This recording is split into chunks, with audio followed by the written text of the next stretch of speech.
अब हामी मन्दिरको ढोकाहरूको विषयमा विचार गरौँ। हामीले यसको विषयमा कुरा गरिसक्यौं।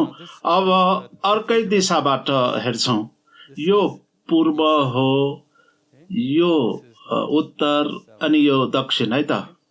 अनि यी ढोकाहरू 1 2 3 चाहिँ बाहिरी चोकमा थिए भने अर्को 1 2 3 भित्री चोकमा। त्यसै गरी यहाँ पवित्र स्थानमा जाने प्रवेशद्वार छ। इजकेल 40:6 देखि 27। तब तिनी पूर्वतिर फर्केको मूल ढोकामा गए। त्यसका खुड्किलाबाट उक्लेर ढोकाको सङ्घार तिनले नापे। तिनले त्यो 1 टाङ्गो गहिरो भेट्टाए। गारदहरू बस्ने कोठाहरू 1 टाङ्गो लामो र 1 टाङ्गो चौडा थिए। कोठाहरूको बीचमा गाह्रो 5-5 हात बाक्लो थिए। मन्दिरतिर फर्केको दलानको छेउमा भएको ढोकाको सङ्घार 1 टाङ्गो थियो। तपाईले यतिखेर टाङ्गो भनेको बुझ्नुहुन्छ होला होइन? 1 टाङ्गो 6 लामो हात हुन्छ। यसरी हेर्दा 7 सामान्य हात थियो भनेर बुझ्नुपर्छ है त। तिनले मूल ढोकाको दलान नापे। त्यो 8 हात गहिरो थियो। त्यसका थामहरू 2-2 हात बाक्ला थिए। ढोकाको दलान चाहिँ मन्दिरतिर फर्केको थियो। पूर्वपट्टिको मूल ढोकाभित्र हरेक भित्तामा 3-3 वटा भित्री कोठाहरू थिए। ती 3 वटा एउटै नापका थिए। तिनका हरेक गाराहरू एकै नापका थिए। कतिजना अल्मलिनु भयो? म अझै अगाडि पढेँ भने यसले अर्थ दिन्छ के? यो वर्णन यहाँ छ। यो नै द्वार हो। म यहाँ एउटा उदाहरण मात्रै दिँदैछु ल। बाहिरी चोकको ढोका, यो सबैलाई ढोका भनिन्छ। यो केवल यसलाई मात्रै भनिन्न है त।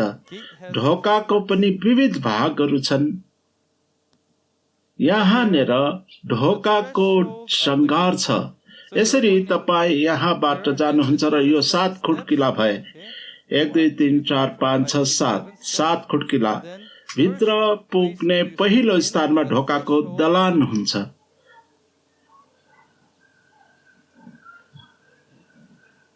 अनि तपाईँ यहाँ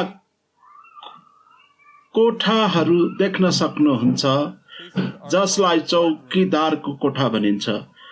यी कोठाहरूको बीचमा 5-5 हातको गाह्रो छ।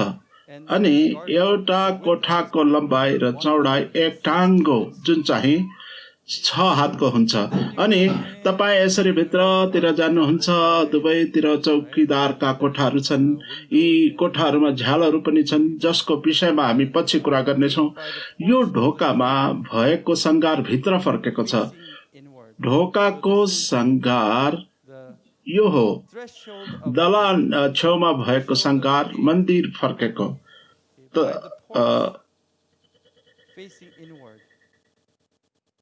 यो चाहिँ ढोकाको दलान। यसरी यहाँ खुड्किलाहरू, ढोकाको सङ्घार, चौकीदारका कोठाहरू, यसको बीचमा गाह्रो छ। यी कोठाहरू हुँदै तपाईँ ढोकाको सङ्घारमा जान सक्नुहुन्छ जुन चाहिँ मन्दिरतिर फर्केको दलान छ। यहाँ ढोकाको दलान छ।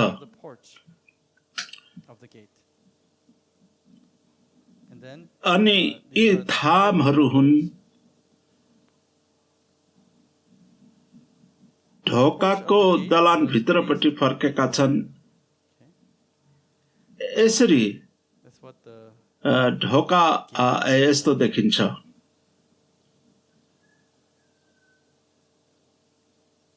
आजको खण्डमा हामीले पढेको ढोकाहरू वास्तवमा हामीले सबै पढेनौँ। ती ढोकाहरू हुन् जसले जीवनको रुखको अधिकार दिन्छन्।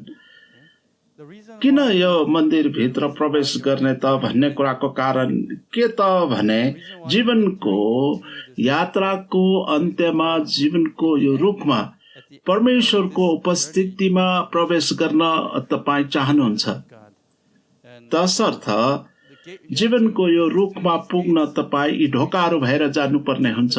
त्यो नै सबै मानवको लागि आशा र अभिलाषा हो। ती ढोकाहरू के हुन् त? यी ढोकाहरूमा हामी के विशेषताहरू पाउँछौँ? ढोकाहरूको बारेमा बाइबलले के भन्छ? हामी कसरी ती ढोकाहरू भएर इजरायलको मन्दिर अनि नयाँ यरुशलेममा प्रवेश गर्न सक्छौँ भनेर हेर्नेछौँ।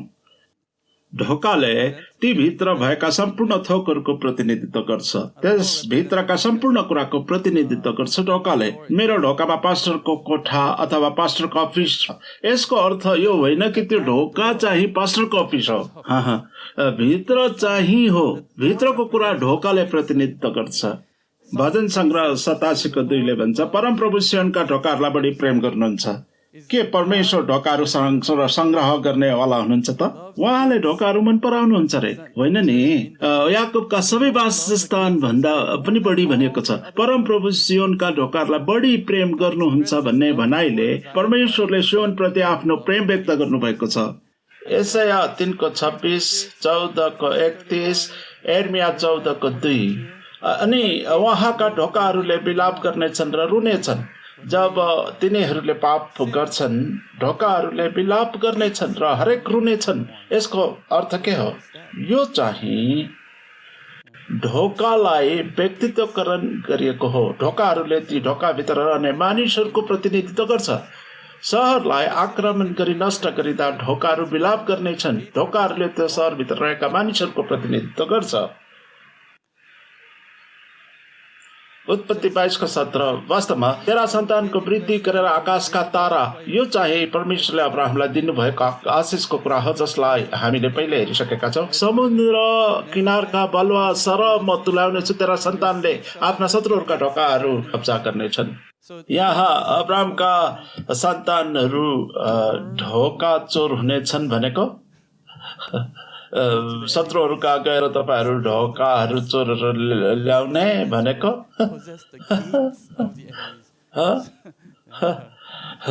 यसको अर्थ त्यो होइन, होइन? यसको अर्थ यो होइन नि, बरु तेरा सन्तानले शत्रुहरूलाई हराउँछन् भन्ने हो। तिनीहरूले रिबेकालाई आशिष दिएर भने, हे हाम्री बहिनी, तिमी हजारौं हजारका आमा हो र तिम्रा सन्तानले तिनीहरूसँग दुश्मनी गर्नेहरूका सहरहरू कब्जा गरून्। तसर्थ आफ्ना शत्रुहरू कहाँ गएर ढोका चोर्ने नगरोस् नि। यो त हाम्रो लागि परमेश्वरको आशिष हो भन्दै। प्रस्थान 12:7 अनि 22-23। थुमाको रगत घरको चौकोस र खम्बामा लगाइएको थियो। वास्तवमा उक्त रगत त्यो घरमा बस्ने मानिसहरूका लागि छाप्नु पर्ने हो, तर ढोका नै प्रतिनिधि भइदियो। मानिसहरूमा रगत नछ्यापिएको भए तापनि तिनीहरू पनि बाँचे। मलाकी 1:10। तिमीहरूले व्यर्थमा मेरो वेदीमा आगोहरू नबाल्नलाई तिमीहरूमध्ये कसैले मन्दिरका ढोकाहरू थुनिदिए त हुने थियो। म तिमीहरूसँग खुसी छैन। तिमीहरूका हातले चढाएको भेटी म ग्रहण गर्ने छैन, सर्वशक्तिमान परमेश्वर भन्नुहुन्छ। ढोकाहरू थुनिदिए हुने थियो भन्नु चाहिँ आराधना गर्न रोक, मानिस केन्द्रित आराधनाले मेरो पवित्र स्थानलाई बिटुलो पार्न रोक भन्ने हो। मत्ती 7:13-14। साँघुरो ढोकाबाट भित्र पस, किनभने विनाशमा पुर्याउने ढोका फराकिलो र बाटो सजिलो हुन्छ र यसबाट भित्र पस्नेहरू धेरै हुन्छन्। किनभने जीवनमा पुर्याउने ढोका साँघुरो हुन्छ र बाटो कठिन हुन्छ, जसले चाहिँ जीवनमा पुर्याउँछ र त्यो भेटाउने थोरै मात्र हुन्छन्। यसले पनि स्वर्गलाई साँघुरो ढोका भनी भन्नुभएको छ। दोस्रो चाहिँ ढोका र सङ्घारहरूले वर्तमान संसार र स्वर्गीय संसार बीचको सिमानाको प्रतिनिधित्व गर्छ। यो चाहिँ 7 खुड्किला र 8 खुड्किला स्वाभाविकबाट अलौकिक क्षेत्रमा जाने जस्तै विचार। तिनीहरूले परमेश्वरको उपस्थिति हुने क्षेत्रको प्रतिनिधित्व गर्छ। तसर्थ ढोकाको यतातिर र ढोकाको उतातिर दुई भिन्दै संसार, त यो भिन्दै संसारमा प्रवेश गर्ने संघार हो। यशाया 38:10। मैले भने के मेरो आयुको मस्त जवानीमा नै मृत्युको ढोकाभित्र जानुपर्ने र मेरो आयुको शेष भाग हरण हुने? अय्युब 38:17। के मृत्युका मूल ढोकाहरू तँलाई प्रकट गरिएका छन्? के तैले अँध्यारो ठाउँका ढोकाहरूलाई कहिले देखेको छस्? यी ढोकाहरूले मृत्युको प्रतिनिधित्व गर्छ। बाइबलमा हामी देख्न सक्छौं कि परमेश्वरको मन्दिरको सङ्घार उहाँको महिमाको स्थान हो। यो ख्याल गर्नु अति महत्त्वपूर्ण छ कि परमेश्वरको महिमा इजरायलको मन्दिरको सङ्घारमा आयो। परमेश्वरको महिमा सङ्घारबाट हट्यो अनि इजरायलको मन्दिरको ढोकाको सङ्घारमा फर्केर आयो। इजरायल 9:3 अब इजरायलका परमेश्वरको महिमा चाहिँ करूबदेखि मस्तिर हटेर मन्दिरको सङ्घारमा पुगिसकेको थियो। तब परमप्रभुले त्यो सुती कपडा लाउने र मसीदानी भिर्ने मानिसलाई आफ्नो छेउमा बोलाउनु भयो। इजरायल 10:18 तब परमप्रभुको महिमा मन्दिरको सङ्घारबाट निस्केर करूबहरूका मास्तिर अडियो। तेस्रो, ढोकाहरूको छुटकाराको ऐतिहासिक महत्त्व जसले जीवनको रूप प्रतिको अधिकारलाई पस्किए। येशू ख्रीष्ट नै स्वर्गको ढोका र सङ्घार हुनुहुन्छ। यूहन्ना 1:14 अनि वचन देहधारी हुनुभयो र अनुग्रह र सत्यताले पूर्ण भई हाम्रा बीचमा वास गर्नुभयो। हामीले उहाँको महिमा देख्यौं जुन महिमा पिताबाट आउनुभएको एकमात्र पुत्रको जस्तो थियो। सम्झना छ मैले तपाईँलाई स्वर्ग कहाँ छ भनेर सोधेको थिएँ? हामीलाई थाहा छैन। तर यदि धर्म ग्रन्थ अनुसार हामी ढोका पत्ता लगाउँछौँ भने त्यसले स्वर्ग पुर्याउँछ।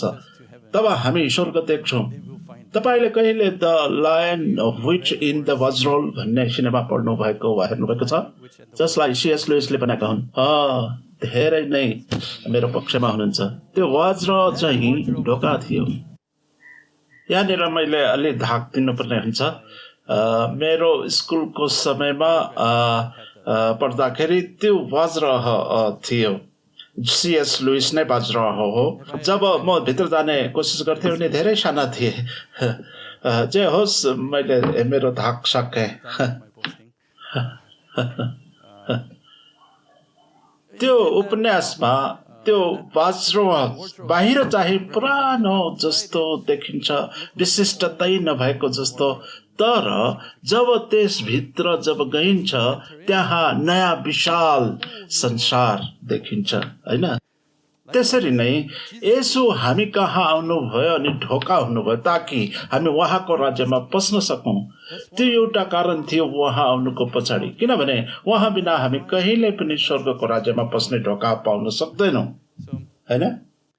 परमेश्वरको महिमा इजरायलको मन्दिरमा भएको सङ्घारमा आउनुभयो। तर यहाँ परमेश्वरको महिमा आयो अनि येशूमा रह्यो। वचन देह हुन आयो। तसर्थ येशूको शारीरिक देहले सङ्घारको भूमिका पूरा गर्छ। यूहन्ना 14:6 येशूले तिनीलाई भन्नुभयो, बाटो सत्य र जीवन म नै हुँ, मद्वारा बाहेक कोही पनि पिता कहाँ हुन सक्दैन। 7 पदमा फेरि भन्नुहुन्छ,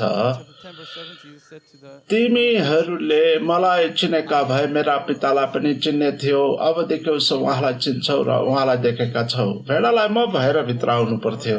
एफिसी 2:18 किनकि उहाँद्वारा नै हामी दुवैले एउटै पवित्र आत्मामा पिता कहाँ प्रवेश पाएका छौँ। प्रेरित 3:12 उहाँमाथि राखिएको हाम्रो विश्वासद्वारा साहस दृढ भरोसामा हामी परमेश्वरमा प्रवेश पाउँछौँ।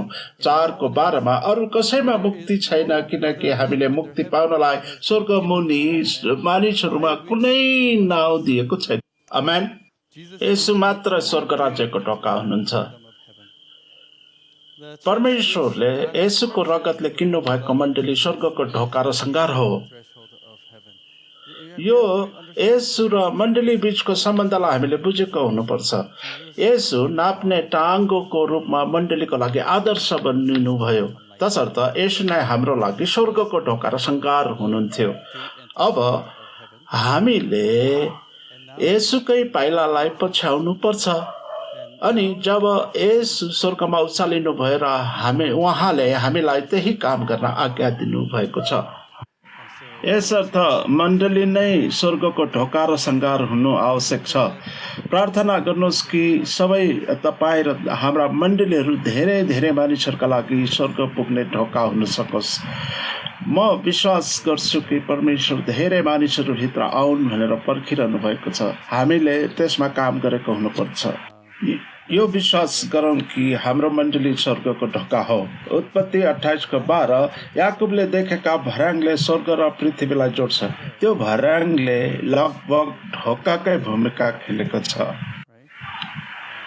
तब याकुब निन्द्राबाट बिउजेर भने, निश्चय नै यस ठाउँमा परमेश्वर हुनुहुँदो रहेछ र यो मलाई थाहा थिएन।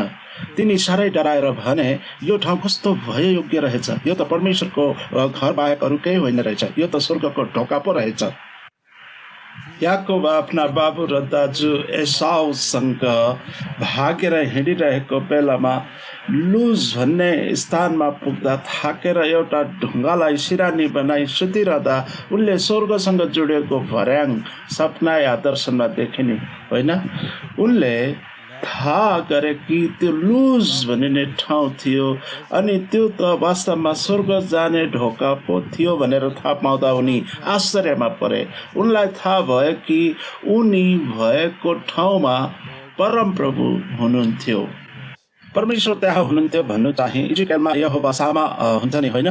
यस्तो आशिष त हामीले पनि त्यो यसु मार्फत पाउँछौँ। जहाँ तपाईँ हुनुहुन्छ परमेश्वर त्यहाँ हुनुहुन्छ। परमेश्वरले याकुबलाई प्रतिज्ञा गर्नुभयो कि उनी भाग्दै गरेको भए तापनि जहाँ त छस् म त्यहाँ हुन्छु भन्दै हुनुहुन्छ। त्यसै कारणले यो चाहिँ स्वर्गको ढोका बाहेक अरू हुनै सक्दैन भनेर थाहा गरे। हामी विश्वासको जीवन जिएर मण्डली, स्कुल, घरमा आउँदा हामी कहाँ पस्दैछौँ भनेर महसुस गरिरहेका हुँदैनौँ। हामी यो थाहा गरौँ कि यो परमेश्वरको घर र स्वर्गको ढोका भन्दा अरू हुन सक्दैन। यो ठाउँ कति उदेकको छ स्वीकार गर्न सकियोस्। हामीले यसकोलाई स्वर्गको ढोका भनेर महसुस गर्न सकियोस्।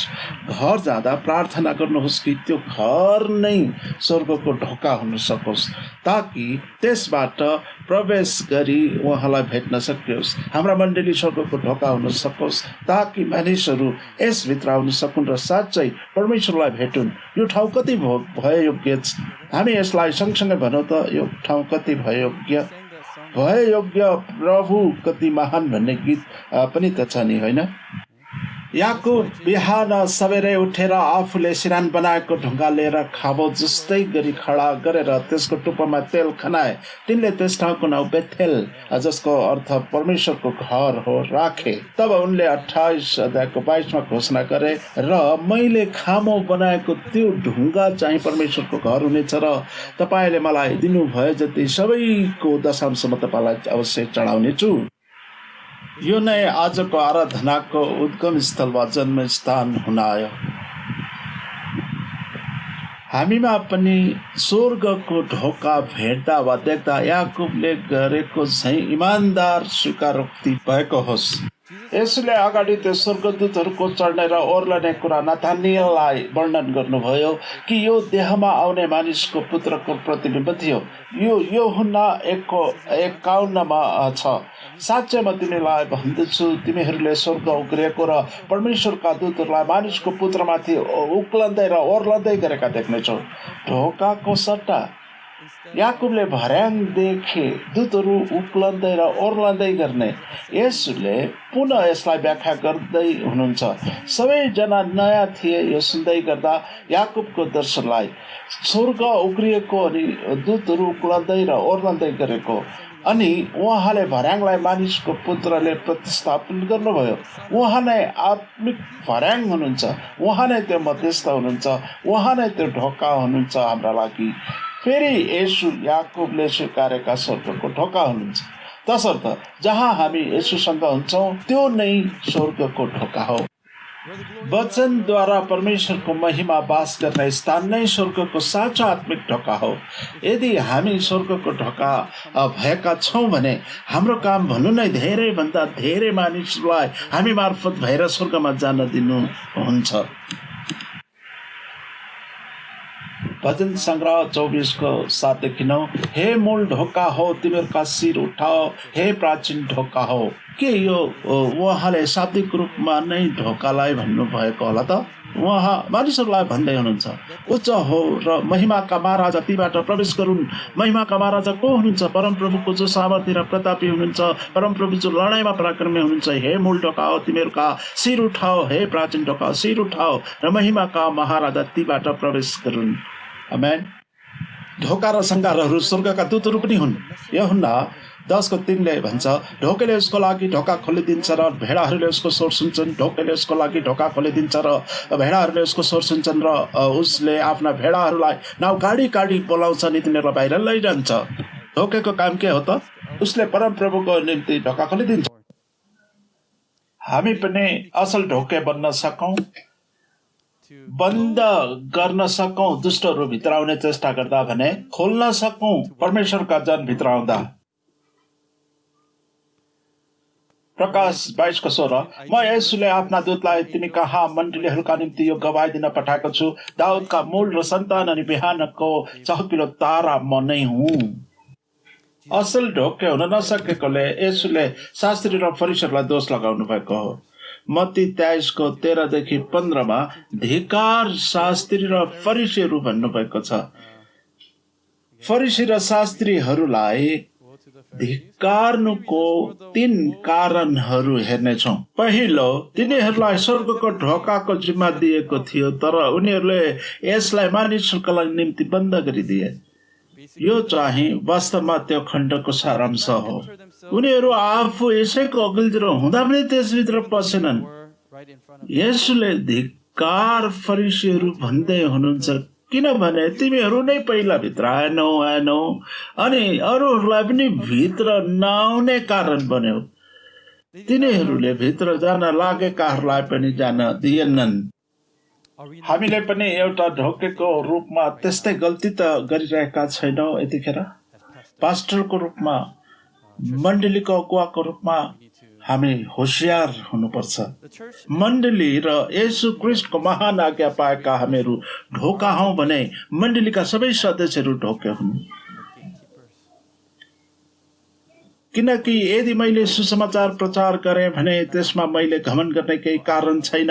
प्रचार गर्न म बाध्य छु। सुसमाचार प्रचार गरिन भने मलाई धिक्कार छ। रोमी 15:16 यो अनुग्रह अन्य जातिहरूका निम्ति परमेश्वरका सुसमाचारको पुजारीले गर्नुपर्ने कर्तव्य पालन गर्नलाई मलाई दिएको हो, ताकि अन्य जातिहरू पवित्र आत्माद्वारा शुद्ध भएर ग्रहणयोग्य बलि बन्न सकुन्। यो प्रेरित पावलको प्रार्थना र स्वीकृति थियो। निचोड, मन्दिरको ढोकाहरू र नयाँ यरुसलेम नै जीवनको रूपमा पुग्ने मार्ग हो। परमेश्वरले पूर्वतिर अदनमा एउटा बगैँचा लगाउनु भयो र उहाँले बनाउनु भएको मानिसले त्यही राख्नुभयो। उत्पत्ति 2:8 पद 15 परमप्रभु परमेश्वरले मानिसलाई लगेर अदनको बगैँचामा त्यसको गोड गाड र हेरचाह गर्न राख्नुभयो। अदनको बगैँचाबाट धपाईहरू जीवनको रुखको बाटोमा करूब र ज्वालामय तरबार राखियो। आदम ढोके थिए तर आफ्नो जिम्मेवारी कायम राखेनन्। अब करूब र ज्वालामय तरबारले जीवनको रुखको ढोका खोल्ने र बन्द गर्ने अधिकार पाएका थिए। येशू नै जीवन दिने त्यो रुख हुनुहुन्छ। येशू जीवनको मार्ग पनि हुनुहुन्छ। हामी कसरी ती ढोका भएर भित्र गई जीवनको रुखबाट खान सक्छौँ त? प्रकाश 2:7 जसको कान छ त्यसले सुनोस्। पवित्र आत्माले मण्डलीहरूलाई के भन्नुहुन्छ? पहिलो, हामीले परमेश्वरको वचन सुन्नुपर्छ जुन उहाँले आत्मा मार्फत बोल्नुभयो, अनि त्यो आत्माले बाइबलबाट परमेश्वरको वचन बोल्नुहुन्छ। जसले जित्छ त्यसलाई परमेश्वरको स्वर्गलोकमा भएको जीवनको रुखबाट खान दिनेछु भनेको छ। 22:14 जीवनका वृक्षको हक पाउन र शहरका ढोकाहरूबाट भित्र पस्न पाऊँ भनी आफ्ना वस्त्र धुनेहरू धन्यका हुन्। तसर्थ वस्त्र धुने कुरा छ। यहाँ वस्त्रले हाम्रो कार्यको प्रतिनिधित्व गर्छ। प्रकाशको 19 अध्यायमा चहकिलो मलमलको वस्त्र सन्तहरूका धार्मिक कार्यहरू हुन् भनी भनिएको छ।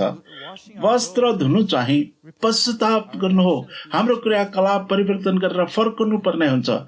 यो रीतिले हामीमा जीवनको रुखप्रति र ढोकाबाट भएर शहरभित्र पस्ने अधिकार हुन्छ। इजेकेलको मन्दिरमा नपाइने थोकहरू, त्यहाँ नपाइने चिजहरू, हामीले यो बुझेको हुनुपर्छ कि इजेकेलको मन्दिर एउटा यस्तो स्वरूप हो जुन उहाँको स्वर्गीय मन्दिरलाई वर्णन गर्न परमेश्वरले इजेकेल र इस्राएलीहरूलाई दिनुभयो। सुलेमनको मन्दिर मूसा र दाउदलाई परमेश्वरले दिनुभएको तौर तरिकाले धरतीमा बनाएको हो भने इजेकेलको मन्दिर चाहिँ स्वर्गबाटको हो। कुनमा चाहिँ परमेश्वर वास गर्नुहुन्छ होला त? दुवैमा होइन र? दुई भिन्दा भिन्दै परमेश्वर कि एउटै परमेश्वर हुनुहुन्छ होला? त्यसो हो भने कुन चाहिँमा परमेश्वर बस्न रुचाउनुहुन्छ होला त? हो, यसले मन्दिरको दुई भिन्दा भिन्दै पक्षलाई देखाउँछ, जहाँ परमेश्वर वास गर्नुहुन्छ, स्वर्गीय र पृथ्वीको पक्ष। येशूका पनि दुई पक्षहरू थिए। जो साँचो मन्दिर हुनुहुन्छ, उहाँमा दिव्य पक्ष छ र मानव पक्ष पनि, जो 100% परमेश्वर र 100% मानव हुनुहुन्छ। हामीसँग पनि दुई पक्षहरू हुन्छन्, आत्मा र देह, आत्मा र शरीर। त सलोमनको मन्दिरसँग तुलना गर्दा इजरायलको मन्दिरमा पाइने के त्यस्ता मुख्य भिन्नताहरू छन् त?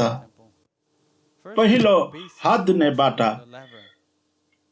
यसलाई हामीले पवित्र वासस्थानको अध्ययनमा हेरिसकेकोले यसलाई म यहाँ वर्णन गर्दिन। अनि बाइबलले हामीलाई भन्छ कि मानवको उद्देश्य भन्नु नै परमेश्वरलाई भेट्नु हो, होइन त? बाइबल त्यो औजार हो जस मार्फत भएर हामी परमेश्वरलाई भेट्न र जान्न सक्छौँ। हामी उहाँलाई करारको सन्दुकमा भेट्छौँ, अति पवित्र स्थानमा। ढोकाबाट सुरु भएर हामी पापको खातिर होम बलिको वेदीमा प्रायश्चित भएका छौँ र बाटामा पवित्र आत्मा पाएका छौँ। पवित्र वासस्थानको 3 खण्डहरू: चोक, येशूको सेवकाई, प्रायश्चित र क्षमा। पवित्र स्थान, पवित्र आत्माको सेवकाई, परमेश्वरलाई चिन्नु र उहाँसँगको सम्बन्ध, परमेश्वरसँगको आत्मिक सम्बन्ध। महापवित्र स्थान, पिता परमेश्वरको सेवकाई, परमेश्वरको महिमासँगको जम्का भेट अनि अनन्त जीवनको प्राप्ति हुन्छ। रोमीको 8 अध्यायले भन्छ, यो परमेश्वरको आत्मा हो जसले यसलाई मृतकबाट उतार्नु भयो। केवल पुजारीहरूले मात्र आफ्ना हातहरू धुने उक्त बाटामा मात्र धुन सक्छन्। पवित्र आत्माको कार्यस्थानमा प्रवेश गर्ने व्यक्तिले मात्र पवित्र आत्मा पाएको हुनुपर्छ, त्यो पनि पानीको बाटामा। हामीले यो खण्ड धेरै पटक हेरिसकेकोले म यसलाई पढ्दिन। यूहन्ना 7को 37 देखि 39 यसो भन्नुहुन्छ, तिर्खाउनेहरूमा कहाँ पानी बग्नेछ। पवित्र आत्माको सहायता बिना हामी बेकामपन र पापको वृद्धिलाई रोक्न सक्दैनौँ। हामी पश्चाताप त गरौँला, तर पवित्र आत्माको सहायता बिना हामी पुनः पापमा फर्काउनेछौँ। त्यसै कारण हामीलाई पवित्र आत्मा चाहिन्छ। भजन संग्रह 51 घरमा दाउद जसले पश्चाताप गरे, उनले थाहा पाए कि पापको चक्रलाई पवित्र आत्माद्वारा टुटाउन सकिन्छ। त्यसकारण उनले परमेश्वरसँग पवित्र आत्मा आफूबाट नलैजानलाई भने। यूहन्ना 3:3 देखि 5 येशूले भन्नुहुन्छ, तिमीहरू पानी र आत्माले जन्मेको हुनुपर्छ। त्यहाँ ती कुराहरू किन छैनन् भनेर हामी कुरा गर्नेछौँ, तर मैले त्यसको संकेतका बारेमा कुरा गरिसकेकी नि होइन। हात धुने बाटा जुन चाहिँ अचल पुनः गरी भर्नुपर्ने, परिवर्तन गरिरहनु पर्ने थियो, त्यसको सट्टा जीवनको अनन्तको खोला त्यहाँबाट बगेको छ। रोटीको लागि चाहिने टेबल, सावधान, धूपको वेदी त्यहाँ कुनै पनि छैन। पवित्र वासस्थानमा कुनै पनि छैन। रोटीको लागि टेबल, समय बचाउन हामी यसलाई हेर्ने छैनौँ। तपाईसँग आफ्नो नोटमा छँदैछ। अनि पर्दा पनि त्यहाँ थिएन। पवित्र स्थानमा जाने पर्दा, हामीलाई थाहा छ येशू ख्रीष्ट मर्नु हुँदा त्यो पर्दा च्यातियो, होइन? त्यसै कारणले तपाईँ करारको सन्दुक भेट्ने उद्देश्यले भित्र पस्नुहुन्छ, त्यो त्यहाँ हुँदैन। करारको सन्दुक त्यहाँ छैन महापवित्र स्थानमा। उनी मन्दिरभित्र पसेर हेर्दा पुरानो करारको मन्दिरको महत्त्वपूर्ण थोकहरू कुनै पनि त्यहाँ थिएनन्। कुनै पनि। ती सबै थोक कहाँ छन्? यो चाहिँ स्वर्गमा पुगेर परमेश्वर कहाँ हुनुहुन्छ भन्नु पर्ने जस्तो। अरे म ढोका भएर स्वर्गको राज्यमा आए, परमेश्वर खोइ।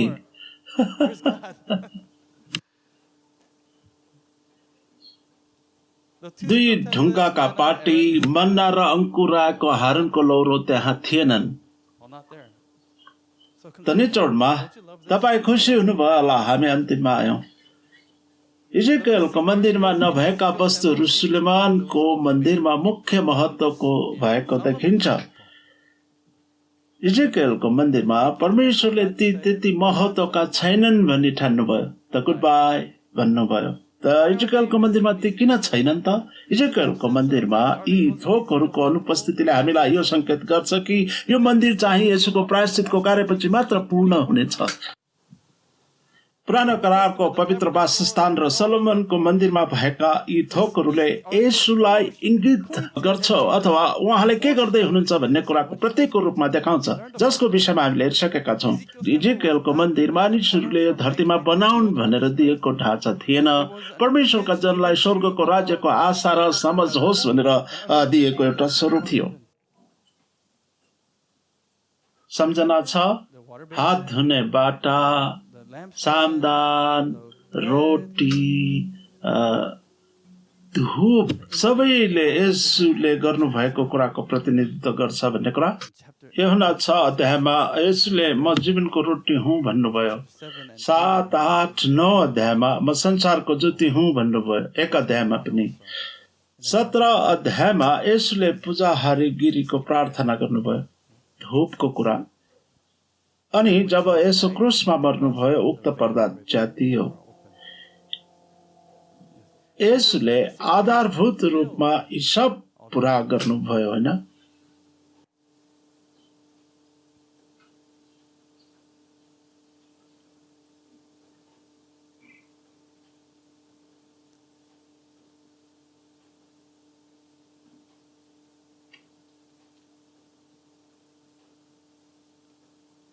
हो, ठिक छ।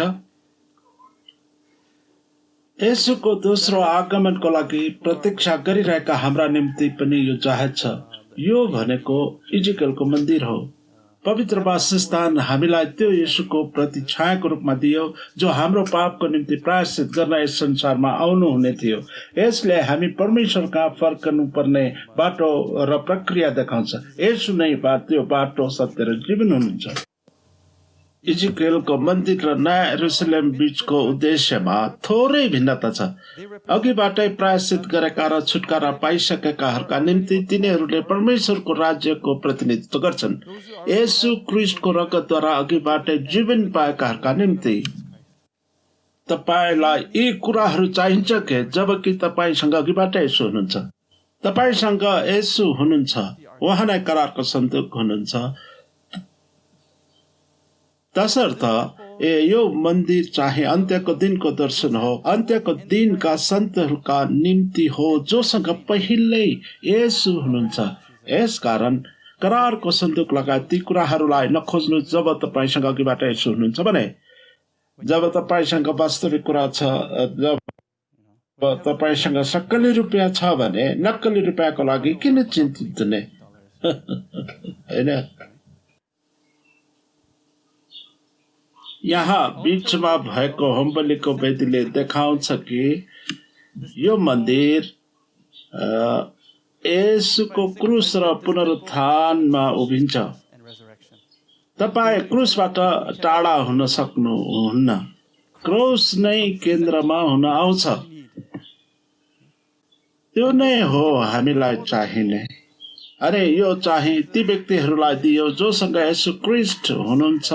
येशू मार्फत नै हो हामीले जीवन पाउने। येशू नै हुनुहुन्छ जस मार्फत हामी आत्मिक खुराक पनि पाउँछौं। तर यो अघिबाटै उद्धार पाएका र पिताको काखमा भएकाहरूको लागि भएकोले पवित्रीकरणको प्रक्रिया पवित्र आत्मा मार्फत हुन्छ। वृद्धि परमेश्वरको ज्ञान र वचन मार्फत हुन्छ भने उत्कट बिन्ती चाहिँ प्रार्थना मार्फत हुने कुरा अब चाहिँदैन।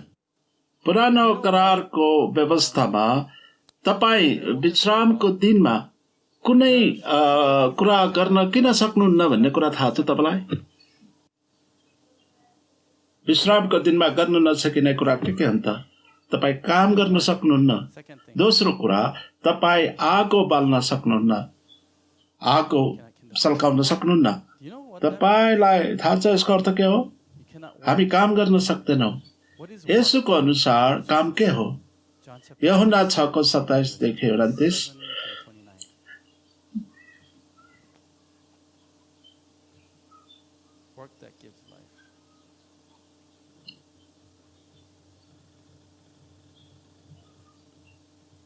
नष्ट हुने भोजनको निम्ति परिश्रम नगर, तर अनन्त जीवनसम्म रहने भोजनको निम्ति परिश्रम गर, जो मानिसको पुत्रले तिमीहरूलाई दिइनेछ।